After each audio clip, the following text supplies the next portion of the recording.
Assalamualaikum warahmatullahi wabarakatuh. Kami dari kelompok 6 akan mempresentasikan terkait pengendalian manajemen dalam organisasi terdesentralisasi. Kami yang beranggotakan Fajar Gilang Septoni NPM 012, Isya Fitriana NPM 070, Nuzul Desian Ramadhani NPM 076, dan saya sendiri Rahmatina Nurman Jimina NPM 098. Dan yang pertama di sini ada sentralisasi versus desentralisasi.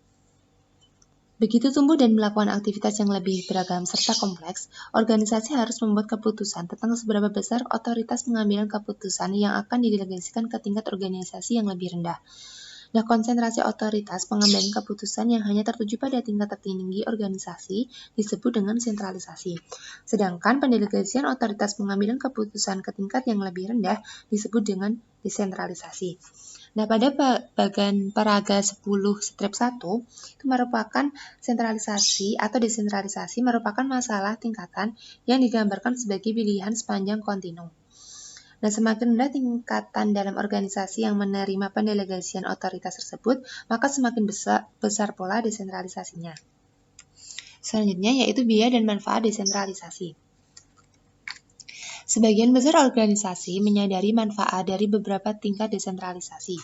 Manajer unit yang tingkat yang lebih rendah atau yang akan kita sebut dengan sebagai manajer lokal seringkali memiliki informasi yang lebih baik berkenaan dengan kondisi lokal, sehingga mampu mengambil keputusan yang lebih cepat dan lebih baik tentang persoalan lokal ketimbang manajer tingkat yang lebih tinggi, yang akan kita sebut sebagai manajer pusat. Dengan pendelegasian otoritas pengambilan keputusan ke manajer lokal, manajer pusat memiliki waktu untuk mengatasi masalah yang lebih besar dan strategi fundamental. Selain itu, desentralisasi juga memberikan manajer lokal kesempatan untuk mengembangkan kemampuan pengambilan keputusan dan keterampilan manajemen lainnya. Nah, yang terakhir, manajer lokal yang diberi lebih banyak otoritas seringkali memiliki motivasi dan keputusan kerja yang lebih besar. Nah, desentralisasi ini juga memiliki biaya. Manajer lokal mungkin mengambil keputusan yang bukan merupakan kepentingan terbaik perusahaan. Mungkin karena mereka bertindak meningkatkan kinerja segmennya sendiri dengan mengorbankan organisasi atau karena mereka tidak sepenuhnya memahami pengaruh keputusannya terhadap segmen lain atau organisasi secara keseluruhan.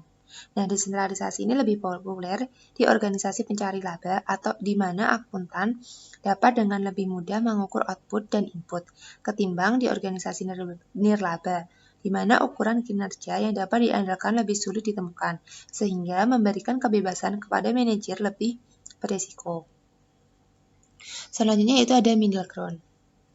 Desentralisasi akan semakin sukses jika segmen organisasi relatif independen satu sama lain. Artinya, apabila keputusan manajer di satu segmen tidak akan mempengaruhi segmen lainnya. Apabila segmen melakukannya banyak tugas pembelian atau penjualan internal, banyak melakukan pembelian dari pemasukan luar yang sama, atau banyak melakukan penjualan kepada pasar luar yang sama, segmen itu akan menjadi lebih tersentralisasi. Jika manajemen telah memutuskan untuk mendukung desentralisasi, maka otonomi segmen atau segmen otonomi, yaitu pendelegasian otoritas pengambilan keputusan kepada manajer segmen organisasi, itu juga penting. Yang selanjutnya yaitu ada pusat pertanggungjawaban dan desentralisasi. Rancangan sistem pengendalian manajemen harus mempertimbangkan dua dimensi pengendalian yang terpisah, yaitu yang pertama tanggung jawab manajer dan yang kedua jumlah otonomi yang mereka miliki. Beberapa manajer bingung dengan kedua dimensi tersebut dan mengasumsikan bahwa manajer pusat laba selalu memiliki otoritas pengambilan keputusan yang lebih terdesentralisasi ketimbang manajer pusat biaya. Ini adalah kasus tidak perlu terjadi. Beberapa manajer pusat laba seperti yang ada di General Electric memiliki kebebasan yang luas untuk mengambil keputusan menyangkut kontrak tenaga kerja, pilihan pemasok, pembelian peralatan, keputusan personalia, dan sebagainya. Nah, sistem pengendalian manajemen harus dirancang untuk mencapai kesesuaian yang lebih baik antar keputusan manajemen lokal dan tindakan yang diinginkan manajemen pusat. Selanjutnya di sini ada matriks kinerja dan pengendalian manajemen. Yang pertama ada teori agens, kinerja, dan penghargaan. Nah, matriks kinerja dan pengendalian manajemen itu faktor penting dalam menilai sistem pengendalian manajemen yang terdesentralisasi adalah bagaimana matriks kinerja sistem mempengaruhi intensif manager. Nah, intensif itu sendiri adalah penghargaan, baik implisit maupun eksplisit, atau upaya dan tindakan manajerial. Sedangkan matriks kinerja itu sendiri adalah ukuran spesifik atau pencapaian manajemen. Yang pertama di sini ada teori agensi, kinerja, dan penghargaan. Teori agensi atau agensi teori menyediakan model untuk menganalisis hubungan di mana satu pihak prinsipal mendelegasikan otoritas pengambilan keputusan ke pihak lain atau agen. Nah, teori agensi bermanfaat untuk menganalisis situasi di mana ada keselarasan tidak sempurna antara informasi dan tujuan prinsipal serta agen. Selanjutnya itu di paragraf 10-2 menunjukkan bagaimana rancangan sistem pengendalian manajemen mempengaruhi tindakan manajer. Manajer merasa yakin tentang bagaimana pilihan tindakan alternatif akan menciptakan hasil bagi unitnya, dan sistem pengendalian manajemen merinci bagaimana hasil tersebut ditranslasikan ke dalam matriks kinerja unit dan ke dalam penghargaan eksplisit maupun implisit. Preferensi manajer memotivasi mereka untuk memilih tindakan yang akan menciptakan hasil yang diukur dan dihargai oleh sistem pengendalian manajemen perusahaan. Selanjutnya yaitu ada teori agensi dan risiko.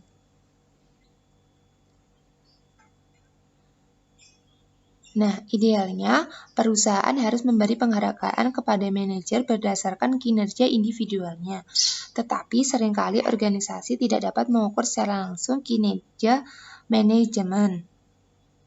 Sebagai contoh, perusahaan mungkin tidak mampu memisahkan pengaruh manajer terhadap hasil pusat pertanggungjawaban dengan pengaruh faktor-faktor lain yang berada di luar kendali manajer.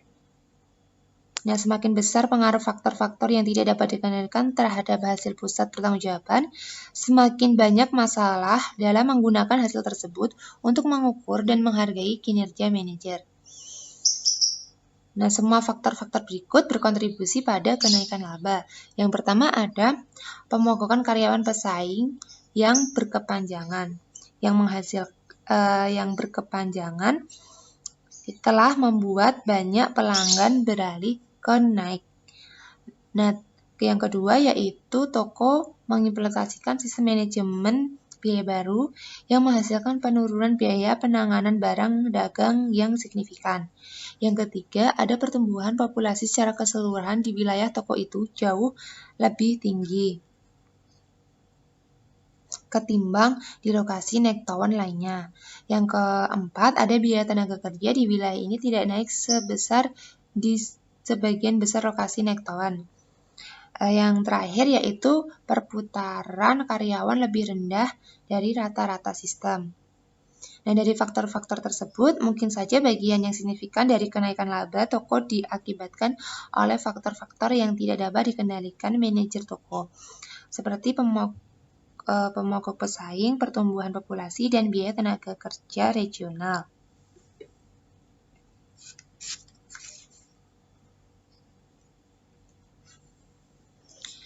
Nah, sebagai contoh, perusahaan dapat memberi penghargaan kepada manajer dengan mempromosikannya, tetapi kontrak tersebut mungkin tidak akan secara eksplisit merinci persyaratan promosi. Menurut teori agensi, kontrak ketenagakerjaan harus menyeimbangkan 3 faktor. Yang pertama itu faktor insentif, yaitu semakin besar penghargaan manajer bergantung pada matriks kinerja. Semakin besar intensif bagi manajer untuk mengambil tindakan yang memaksimalkan ukuran tersebut. Yang kedua yaitu ada risiko. Semakin besar faktor yang tidak dapat dikendalikan mempengaruhi penghargaan manajer, semakin besar risiko yang ditanggung manajer. Yang ketiga yaitu biaya pengukuran kinerja. intensif versus trade-off risiko tidak diperlukan jika kinerja manajer yang dapat dikendalikan dapat diukur dengan jitu, karena manajer sepenuhnya dapat mengendalikan kinerjanya sendiri. Pengukuran jitu atas kinerja yang dapat dikendalikan akan mengeliminasi risiko bagi manajer. Yang selanjutnya itu ada mengukur kinerja segmen. Yang pertama itu ada ukuran laba. Ukuran laba siap tersedia dari sistem pelaporan keuangan di setiap tingkatan organisasi, di mana perusahaan dapat mengidentifikasi pendapatan dan beban, seperti perusahaan anak, divisi, atau unit bisnis. Lebih lanjut, ukuran dapat dengan mudah mengubah ukuran laba demi mengabaikan faktor-faktor yang dianggap perusahaan berada di luar kendali manajer. Akan tetapi, ukuran laba dapat menciptakan insentif untuk terlalu sempit berfokus pada laba tanpa mempertimbangkan sumber daya yang diperlukan demi menghasilkan laba. Sebagai contoh, misalkan manajer sedang mempertimbangkan investasi yang akan menghasilkan laba sebesar $1.000. Jika manajer hanya dievaluasi atas laba, insentifnya adalah melakukan investasi tersebut. Apakah investasi yang diperlukan itu adalah $5.000 atau $500.000? Jadi, evaluasi kinerja berdasarkan ukuran laba dapat menyebabkan manajer hanya berfokus pada evaluasi kinerja berdasarkan ukuran laba. Dapat menyebabkan manajer hanya berfokus pada laba dan mengabaikan investasi yang diperlukan untuk menghasilkan laba tersebut. Demikian juga, ukuran laba dapat menyediakan perbandingan kinerja yang menyesatkan. Misalnya itu, perusahaan memiliki 2 divisi, A dengan laba operasi sebesar $200.000 dan B dengan laba operasi sebesar $150.000. Misalkan lebih lanjut, investasi di divisi A adalah $20 juta, sementara investasi di divisi B adalah $1 juta. Ukuran laba operasi jelas menyediakan perbandingan yang tidak lengkap atas kinerja kedua divisi. Walaupun divisi A menghasilkan laba operasi yang sedikit lebih tinggi dari divisi B, divisi A memerlukan investasi yang jauh lebih besar. Divisi B menghasilkan laba yang jauh lebih tinggi relatif terhadap sumber daya yang digunakan untuk menghasilkan laba tersebut. Laba sebesar $150.000 dengan menggunakan investasi sebesar $1 juta jauh lebih baik ketimbang laba sebesar $200.000 dengan menggunakan investasi sebesar $20 juta. Yang selanjutnya ada pengembalian atas investasi atau ROI. Return on Investment. ROI adalah ukuran laba dibagi dengan investasi yang diperlukan untuk menghasilkan laba tersebut. ROI memfasilitasi perbandingan kinerja suatu unit dengan segmen lain dalam perusahaan atau dengan unit serupa di luar perusahaan. Lebih lanjutnya, ROI adalah pengembalian per unit investasi dan tidak tergantung pada ukuran segmen yang dibandingkan. Dalam contoh sebelumnya yang di ukuran laba tadi, divisi A memiliki ROI yang jauh lebih rendah dari divisi B. Yang pertama, ROI-nya itu kan rumusnya laba dibagi investasi. ROI di divisi A tadi yaitu $200.000 dibagi dengan $20 juta, yaitu hasilnya 1%. Sedangkan ROI di divisi B itu $150.000 dibagi dengan $1 juta, itu hasilnya 15%. Setiap dolar yang diinvestasikan di divisi B menghasilkan laba sebesar $0,15 dibandingkan dengan $0,01 yang dihasilkan oleh setiap dolar yang diinvestasikan di divisi A. Selanjutnya akan dijelaskan oleh teman saya. Saya Nuzul Destian Ramadhani, NPM 076. Di sini saya akan melanjutkan presentasi yang pertama, yaitu kita akan membahas tentang ROI sebagai hasil dari pengembalian atas penjualan dan perputaran investasi. Kita dapat menulis ROI sebagai hasil dari dua item pengembalian atas penjualan atau return on sales, yaitu laba dibagi dengan pendapatan dan perputaran modal atau capital turnover, yaitu pendapatan dibagi dengan modal yang diinvestasikan. Sehingga untuk menghitung pengembalian atas investasi, yaitu laba dibagi dengan modal yang diinvestasikan, yaitu laba dibagi pendapatan dikali dengan pendapatan dibagi modal yang diinvestasikan, yaitu pengembalian atas penjualan itu dikali dengan perputaran modal. Ekspresi tersebut itu menunjukkan bahwa kenaikan pengembalian atas penjualan atau perputaran modal itu akan meningkatkan ROI. Selanjutnya pada paragraf 10.3 itu menunjukkan contoh di mana kedua alternatif itu dapat meningkatkan ROI hingga 25% dari nilai sekarang sebesar 20%. Pada alternatif 1 itu meningkatkan tingkat pengembalian atas penjualan dengan menurunkan beban relatif terhadap penjualan tanpa menaikkan atau meningkatkan investasi. Pada alternatif 2, meningkatkan perputaran modal dengan menurunkan investasi tanpa mengurangi penjualan. Selanjutnya yaitu definisi investasi. Di sini terdapat neraca. Nah, definisi investasi yang mungkin dalam contoh ini adalah sebagai berikut. Yang pertama, ekuitas pemegang saham. Definisi ini hanya mempertimbangkan investasi oleh pemegang saham yaitu sebesar $700.000. Yang kedua, ekuitas pemegang saham dan kewajiban jangka panjang itu sebesar $700.000 ditambah dengan $400.000 sehingga hasilnya $1.100.000. Definisi ini tidak hanya meliputi investasi oleh pemegang saham, tetapi juga investasi oleh investor utang. Kombinasi ekuitas pemegang saham dan kewajiban jangka panjang kadang-kadang diuraikan sebagai modal yang diinvestasikan jangka panjang. Perhatikan bahwa pada akuntansi, total aset itu kewajiban jangka pendek ditambah dengan kewajiban jangka panjang ditambah dengan ekuitas pemegang saham. Ini secara alternatif dapat dihitung sebagai total aset dikurangi dengan kewajiban jangka pendek, yaitu sebesar $1.300.000 dikurangi dengan $200.000, yaitu hasilnya $1.100.000. Yang ketiga, ekuitas pemegang saham, kewajiban jangka panjang dan kewajiban lancar itu sebesar $1.300.000. Definisi ini meliputi bahwa semua sumber pembiayaan bagi perusahaan karena identitas akuntansi. Hal ini juga sama dengan total aset. Masing-masing alternatif ukuran investasi tersebut itu dipasangkan dengan ukuran laba yang menghasilkan ukuran ROI tertentu. Sebagai contoh, misal laba bersih dibagi dengan ukuran pertama, yaitu investasi oleh pemegang saham adalah pengembalian atas ekuitas atau ROE, sementara laba bersih dibagi dengan ukuran ketiga, yaitu total aset adalah pengembalian atas aset ROA.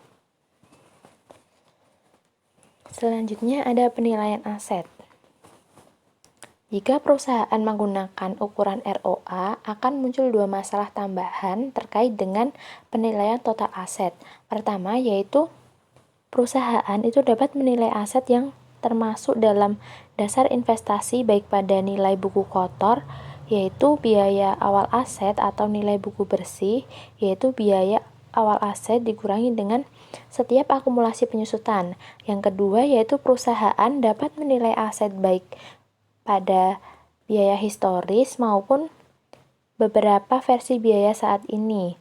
Dalam praktik, penggunaan nilai buku bersih berdasarkan biaya historis lebih banyak didukung yang merupakan ukuran yang konsisten dengan jumlah yang dilaporkan dalam laporan keuangan. Di sini ada biaya historis atau biaya saat ini. Sebagian besar perusahaan itu mendukung biaya historis dibanding dengan ukuran biaya saat ini. Seperti biaya penggantian atau nilai likuidasi, namun kritik tetap dilontarkan bahwa biaya historis itu menyediakan dasar yang salah bagi pengambilan keputusan dan evaluasi kinerja. Biaya historis itu mungkin jauh dari apa yang akan dibayar perusahaan untuk membeli aset saat ini atau jumlah yang dapat diperoleh perusahaan dari menjualnya. Nilai yang relevan bagi keputusan yang mempengaruhi aset. Meskipun mendapat kritik tersebut, manajer tetap enggan beralih dengan biaya historis. Yang kedua ada pabrik dan peralatan kotor atau bersih. Dalam menilai aset, kita perlu membedakan antara nilai buku bersih dan nilai buku kotor. Sebagian besar perusahaan menggunakan nilai buku bersih dalam menghitung dasar investasinya, akan tetapi minoritas yang signifikan menggunakan nilai buku kotor. Pendukung nilai buku kotor biasanya menyatakan nilai bahwa hal tersebut memfasilitasi perbandingan antar tahun atau antar pabrik atau divisi. Selanjutnya, nilai aset, awal, akhir, atau rata-rata. Jika investasi tidak berubah sepanjang tahun, tidak masalah apabila kita mengukur aset pada awal, akhir, atau rata-rata tahun tersebut.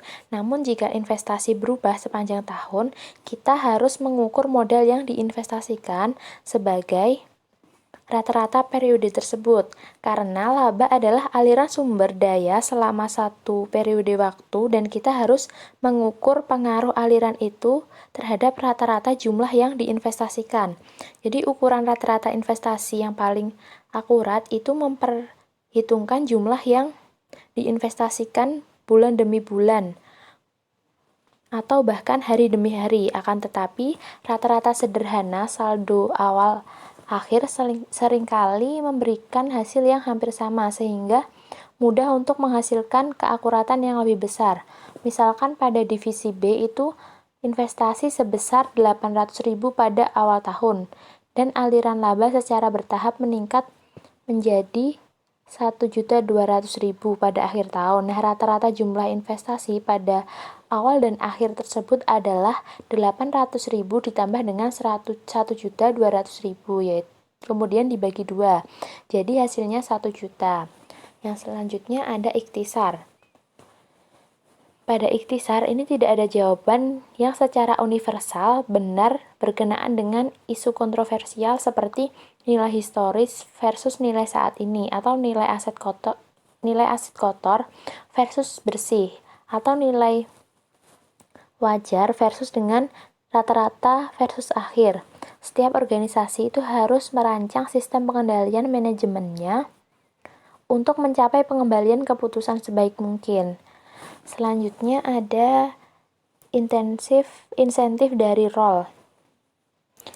Walaupun evaluasi berdasarkan ROI itu menyebabkan manajer mempertimbangkan baik laba maupun investasi dalam keputusannya. Hal ini mungkin belum menyelaraskan insentif manajer dengan tujuan perusahaan. Evaluasi kinerja berdasarkan ROI mungkin menyediakan insentif yang tidak tepat bagi manajer untuk menolak kesempatan investasi yang menguntungkan atau menerima kesempatan investasi yang tidak menguntungkan. Selanjutnya ada laba ekonomi dan nilai tambah ekonomi atau EVA. Laba ekonomi atau economic profit, juga disebut laba residu atau residual income, itu didefinisikan sebagai laba bersih operasional, laba operasi bersih setelah pajak dikurangi dengan beban modal. Laba operasi bersih setelah pajak atau net operating profit after tax atau NOPAT adalah laba sebelum bunga tapi setelah pajak. Beban modal atau capital charge adalah rata-rata tertimbang biaya modal perusahaan dikalikan dengan rata-rata modal diinvestasikan, di mana biaya modal atau cost of capital adalah kewajiban jangka panjang setelah pajak dan ekuitas pemegang saham yang ditimbang oleh ukuran relatifnya. Di sini ada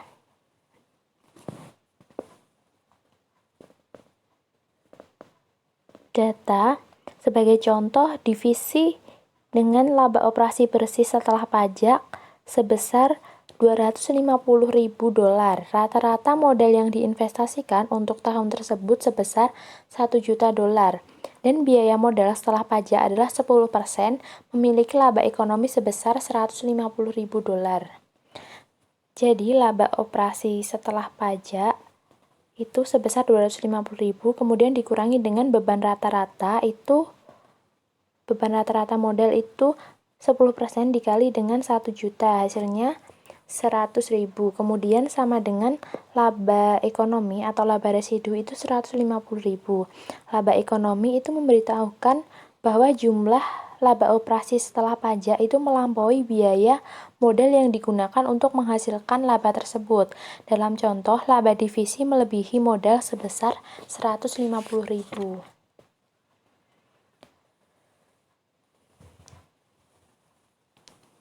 Di sini ada cara yang berbeda untuk menghitung laba ekonomi. yang bergantung pada seberapa tepat perusahaan memilih mendefinisikan istilah yang digunakan. Salah satu varian yang populer dikembangkan dan dipasarkan oleh perusahaan konsultasi Sword Co. adalah nilai tambah ekonomi atau Economic Value Added atau EVA. Untuk menghitung rumus EVA ini adalah nopat yang disesuaikan dikurangi dengan kurung buka rata-rata tertimbang biaya modal dikali dengan rata-rata modal yang diinvestasikan yang disesuaikan.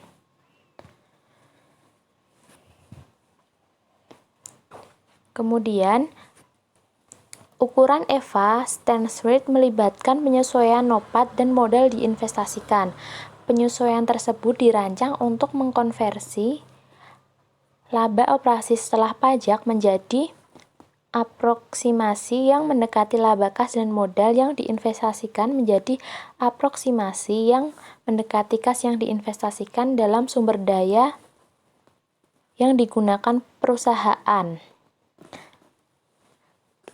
Di sini ada contoh penyesuaian tersebut merupakan contohnya ada yang pertama, menggunakan pajak yang dibayar dan bukan beban pajak. Yang kedua, mengkapitalisasi dan bukan membebankan biaya penelitian dan pengembangan sebagai aset. Yang ketiga, menggunakan LIFO untuk penilaian persediaan sehingga perusahaan yang menggunakan LIFO harus menambahkan kembali cadangan LIFO ke modal yang diinvestasikan dan menambahkan kenaikan atau mengurangi penurunan cadangan LIFO ke laba operasi setelah pajak. Yang keempat, jika mengurangi beban bunga ketika menghitung laba operasi, perusahaan harus menambahkan kembali beban bunga setelah pajak untuk menemukan nopat. Di sini ada peraga 10.4 itu membandingkan lab ekonomi dan EVA pada contoh di mana EVA melibatkan penyesuaian untuk penelitian dan pengembangan.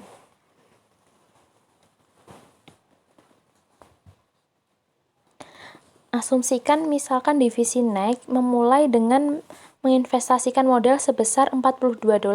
Semua jumlah pada contoh ini adalah dalam jutaan dolar dan mengakhiri setiap tahun dengan modal yang diinvestasikan sama dengan modal yang diinvestasikan ditambah dengan laba tahun berjalan. Lebih lanjut, untuk menyederhanakan perhitungan ini, rata-rata modal asumsikan bahwa aliran laba tidak meningkatkan modal yang diinvestasikan selama tahun berjalan, tetapi ditambahkan ke modal pada setiap akhir tahun. Menurut asumsi ini, rata-rata modal merupakan modal awal. Terakhir, asumsikan laba operasi divisi sebelum memperhitungkan R&D adalah $12 setiap tahun, dan bahwa biaya modal naik adalah 10%. Untuk menyederhanakan, kita mengabaikan pajak penghasilan dalam contoh kita, tetapi ingat bahwa EVA itu menggunakan angka setelah pajak. Misalkan divisi menghabiskan $4 selama 1 tahun untuk R&D sepatu baru dengan siklus unsur 4 tahun dan tidak ada pengeluaran lanjutan untuk R&D. Perhitungan laba ekonomi sesuai dengan aturan pelaporan keuangan Amerika Serikat akan menunjukkan beban yang sama dengan seluruh R&D sebesar $4 di tahun pertama dan tidak ada beban. Lanjutan untuk R&D yang menghasilkan laba setelah R&D untuk 4 tahun sebesar $8, $12, $12, dan $12. Modal yang diinvestasikan akan tumbuh dengan jumlah mulai dari $42 pada awal tahun 1 menjadi $50, kemudian $62 dan $74, $74, dan terakhir menjadi $86 pada akhir tahun keempat. Sebaliknya, perusahaan EVA memandang R&D sebagai investasi untuk tujuan perhitungan EVA. Divisi naik mengkapitalisasi pengeluaran R&D dan membebankan total biaya sebesar $4 sebagai beban sebesar $1 setiap tahun dari siklus umur produk selama 4 tahun yang menghasilkan laba setelah R&D sebesar $11, $11, $11, dan $11. Modal yang diinvestasikan akan tumbuh dari $42 menjadi $53, kemudian $64, $75, dan $86 pada akhir tahun. Jadi, total laba operasi selama 4 tahun adalah $44 untuk laba ekonomi maupun EVA. Jumlah modal yang diinvestasikan pada awal serta akhir 4 tahun adalah sama, baik menurut laba ekonomi. Saya Fajar Gilang Sutoni akan melanjutkan presentasi tentang insentif dari laba ROI atau laba ekonomi. Jadi ROI dapat memotivasi manajer segmen untuk mengambil keputusan investasi yang bukan merupakan kepentingan terbaik perusahaan secara keseluruhan. Nah, kemudian sebaliknya, jika perusahaan menggunakan laba ekonomi sebagai matriks kinerja, manajer memiliki insentif untuk hanya berinvestasi dalam proyek-proyek yang menghasilkan lebih besar dari biaya modal karena hanya proyek-proyek tersebut yang meningkatkan laba ekonomi divisi. Selanjutnya, kemudian ada penetapan harga transfer, yaitu semakin banyak pelanggan atau pemasok yang sama yang dimiliki oleh dua segmen, semakin keras perusahaan harus mempertimbangkan penggabungan kedua segmen menjadi satu demi meminimalkan insentif bagi satu segmen untuk memperoleh keuntungan dengan mengorbankan segmen lainnya. Kemudian interaksi potensial lainnya antar segmen dan kepentingan organisasi terjadi apabila satu segmen menjual produk atau jasa ke segmen lainnya di organisasi yang sama pada harga yang disebut harga transfer. Selanjutnya yaitu adalah tujuan penetapan harga transfer. Sebuah organisasi menggunakan berbagai harga transfer. Nah, organisasi itu menggunakan harga berdasarkan biaya untuk beberapa harga transfer berdasarkan pasar bagi transfer lainnya. Nah, hampir setiap manajer di organisasi yang terdesentralisasi memiliki pengalaman dengan sistem penetapan harga transfer yang tampaknya kurang. Selanjutnya adalah aturan umum penetapan harga transfer. Nah, di sini walaupun tidak ada aturan tunggal yang selalu memenuhi tujuan pendapatan harga transfer, suatu aturan umum dapat menjadikan pedoman, yaitu harga transfer sama dengan biaya pengeluaran ditambah dengan biaya oportunitas. Biaya pada intinya merupakan jumlah tambahan yang harus dibayar segmen produksi untuk membuat produksi atau jasa. Sedangkan biaya oportunitas adalah kontribusi terhadap laba yang dilewatkan segmen produksi dengan mentransfer item secara internal. Selanjutnya adalah harga transfer berdasarkan pasar. Jika pasar untuk suatu item atau jasa yang ditransfer dari satu segmen ke segmen lainnya sudah tersedia, kebijakan penetapan transfer akan bersifat langsung. Jika pasar yang kompetitif untuk produk atau jasa yang ditransfer secara internal, penggunaan harga pasar sebagai harga transfer umumnya akan menghasilkan kesesuaian tujuan. Lalu ada transfer pada biaya. Jika harga pasar tidak ada, sebagian besar perusahaan beralih ke harga transfer berdasarkan biaya. Beberapa perusahaan hanya menggunakan biaya variabel, yang lainnya menggunakan biaya penuh, dan yang lainnya lagi menggunakan biaya penuh ditambah markup laba. Selanjutnya yaitu adalah transfer pada biaya variabel. Perusahaan mentransfer item pada biaya variabel secara implisit mengasumsikan bahwa divisi penjualan tidak memiliki biaya oportunitas karena biaya pengeluaran umumnya sama dengan biaya variabel. Assalamualaikum warahmatullahi wabarakatuh. Nama saya Cia Fitriana, NPM 070, akan melanjutkan presentasi dari teman saya. Di sini ada transfer pada biaya. Harga transfer berdasarkan biaya mudah dipahami dan digunakan, tetapi dapat dengan mudah menghasilkan keputusan disfungsional atau dysfunctional decision, yaitu keputusan yang bertentangan dengan tujuan perusahaan. Kunci keberhasilan harga transfer berdasarkan biaya adalah meminimalkan keputusan disfungsional semacam itu. Di sini ada beberapa sistem penerapan harga transfer berdasarkan biaya tersebut. Yang pertama ada transfer pada biaya variabel, di mana perusahaan yang mentransfer item pada biaya variabel secara implisit mengasumsikan bahwa divisi penjualan tidak memiliki biaya oportunitas. Mengapa?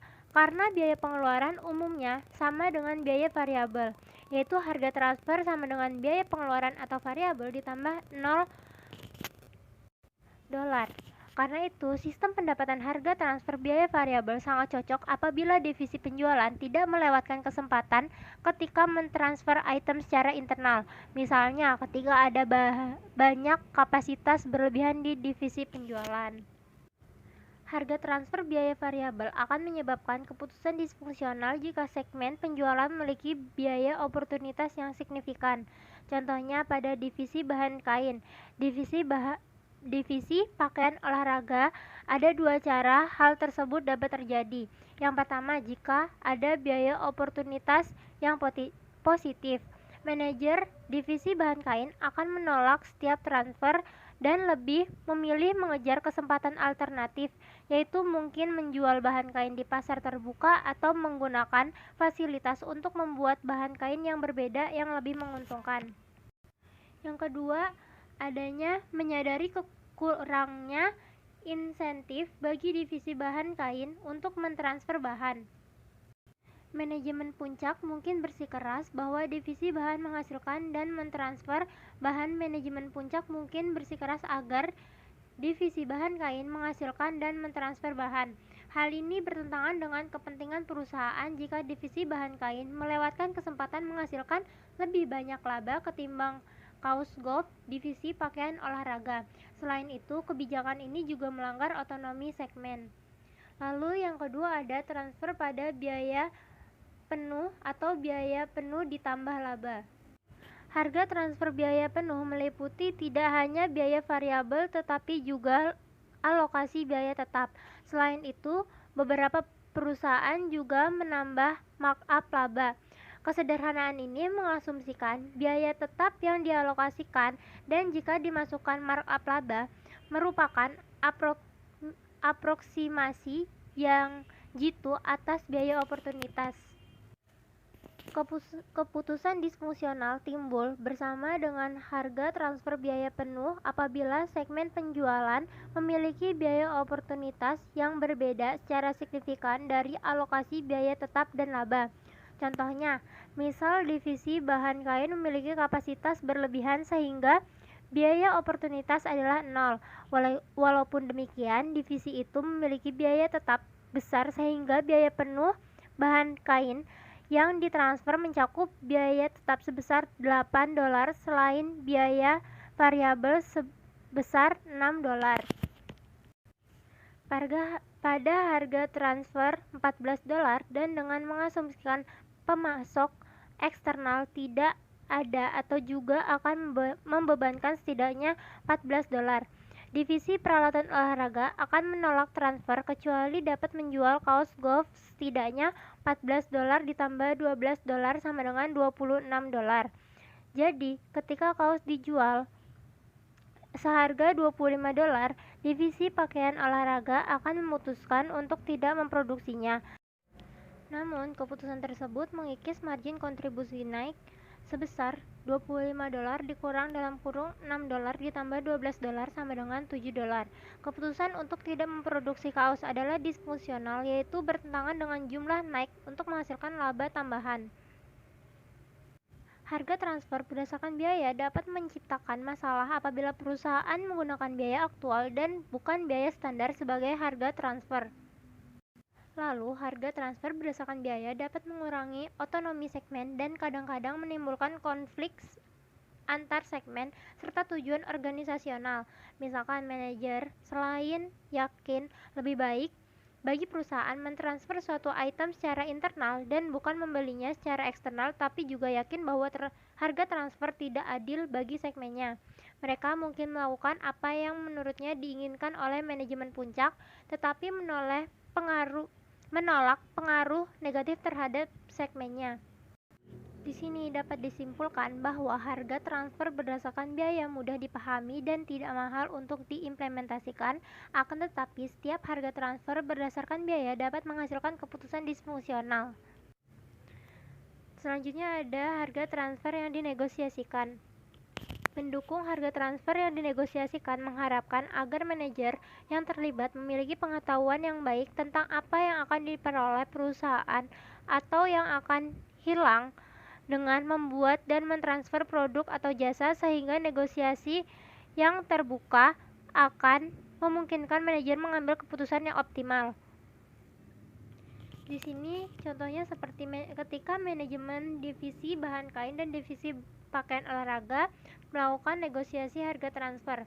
Manajemen divisi pakaian olahraga mungkin memiliki harga jual kaos golf $25 dikurangi biaya tambahan yang dikeluarkan divisi dalam membuatnya $12 dan memutuskan untuk membeli bahan pada harga transfer berapapun yang lebih kecil dari $25 dikurang $12 sama dengan $13. Divisi pakaian olahraga akan menambah labanya dengan membuat dan menjual kaos jika harga transfer di bawah $13. Pada harga transfer di atas $13, divisi pakaian olahraga akan memilih tidak membuat dan menjual kaos dengan mengasumsikan tidak ada pemasok bahan lain pada harga di bawah $13. Lalu, apa yang harus dilakukan manajemen puncak organisasi yang terdesentralisasi jika melihat manajer segmen mengambil keputusan disfungsional melalui negosiasinya? Jawabannya adalah tergantung. Di sini manajemen puncak dapat melangkah masuk dan memperbaiki keputusan, tetapi hal tersebut akan merendahkan otonomi manajer segmen dan pemikiran desentralisasi secara keseluruhan. Hal tersebut juga mengasumsikan manajemen puncak memiliki informasi yang diperlukan untuk menentukan keputusan yang tepat. Yang paling penting, intervensi yang terlalu sering akan menghasilkan resentralisasi. Tentu saja, jika menginginkan lebih banyak sentralisasi, organisasi mungkin akan mereorganisasi dengan menggabungkan segmen. Manajemen puncak yang ingin mendorong desentralisasi seringkali memastikan bahwa manajer divisi produksi dan pembelian memahami semua fakta dan kemudian mengizinkan para manajer untuk menegosiasikan harga transfer. Meskipun manajer puncak curiga bahwa segmen mungkin akan mengambil keputusan disfungsional, mereka dapat menyampingkan dan menerima pertimbangan manajer segmen sebagai biaya desentralisasi. Selanjutnya ada penetapan harga transfer multinasional. Kebijakan penetapan harga transfer mempengaruhi motivasi manajer. Di perusahaan multinasional, faktor-faktor lain mungkin mendominasi.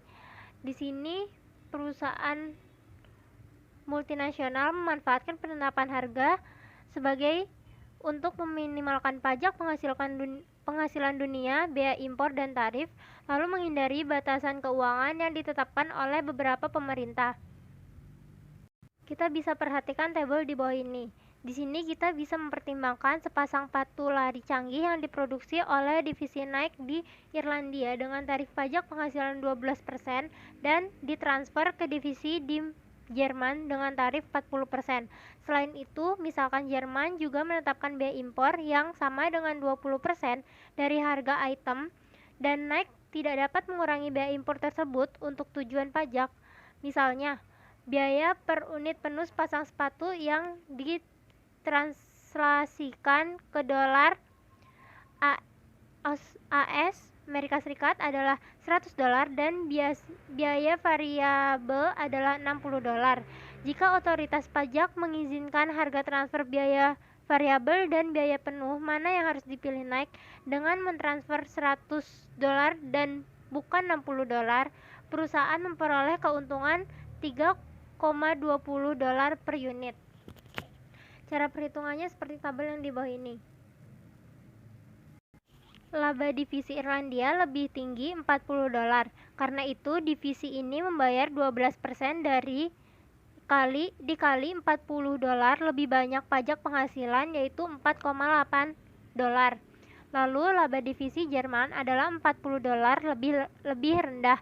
Karena itu divisi ini membayar 40% dikali $40 lebih sedikit pajak penghasilan, $16. Lalu, biaya impor dibayar oleh divisi Jerman atas tambahan $100 dikurang $60 sama dengan $40. Karena itu, divisi ini membayar 20% dikali $40, yaitu sebesar $8. Penghematan bersih dari mentransfer pada harga 100 dan bukan $60, yaitu $3,20. Lalu ada kunci bagi keberhasilan sistem pengendalian manajemen. Yang pertama, berfokus pada keterampilan. Perusahaan harus membedakan antara kinerja manajer divisi dan kinerja divisi sebagai investasi oleh perusahaan. Pembeda tersebut membantu menjelaskan beberapa kesulitan yang menjengkelkan. Salah satunya contoh seperti manajemen puncak mungkin menggunakan dasar investasi untuk menilai kinerja ekonomi suatu toko retail, tetapi manajer toko dengan berfokus pada laba dan mengabaikan setiap alokasi investasi. Tujuannya adalah untuk mengevaluasi manajer atas faktor-faktor yang dapat dikendalikan tetapi terkendali bergantung pada keputusan apa yang dapat diambil manajer. Di perusahaan yang sangat terdesentralisasi seperti Johnson dan Johnson atau General Electric, misalnya, manajer dapat mempengaruhi investasi dalam aset dan dapat melaksanakan pertimbangan berkenaan dengan jumlah kredit jangka pendek dan beberapa kredit jangka panjang yang tepat. Keputusan investasi yang tidak dipengaruhi manajer tidak boleh mempengaruhi evaluasi kinerjanya. Lalu yang kedua ada manajemen by objektif dan penerapan ekspektasi. Manajemen by objektif atau MBO menguraikan formulasi gabungan oleh manajer dan atasannya atas serangkaian tujuan serta rencana untuk mencapai tujuan selama periode yang akan datang. Pendekatan ini cenderung mengurangi keluhan tentang kurangnya keterkendalian karena pertama, manajer harus menyepakati anggaran yang masuk akal. Manajer tentu dan atasannya menegosiasikan anggaran untuk periode tertentu dan serangkaian pengaruh dari luar serta dalam yang diharapkan. MBO secara khusus juga bermanfaat bagi organisasi nirlaba di mana tujuan keuangan mungkin tidak begitu penting ketimbang tujuan non-keuangan. Manajer dapat menetapkan tujuan akan sesuai dengan tujuan organisasi sesuai dengan tujuan organisasi. Lalu yang ketiga ada anggaran, target kinerja, dan etika. Organisasi dapat meminimkan banyak pengaruh motivasional yang mengganggu dari sistem evaluasi kinerja dengan menggunakan anggaran jitu. Penggunaan anggaran sebagai target kinerja juga memiliki bahaya. Pengukuran yang konsisten dengan tujuan organisasi merupakan hal yang penting. Akan tetapi, pengukuran hanya merupakan bagian dari sistem pengendalian manajemen.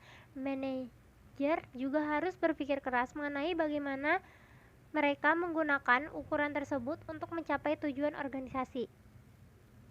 Sekian presentasi dari kelompok kami, kurang lebihnya kami mohon maaf. Wassalamualaikum warahmatullahi wabarakatuh.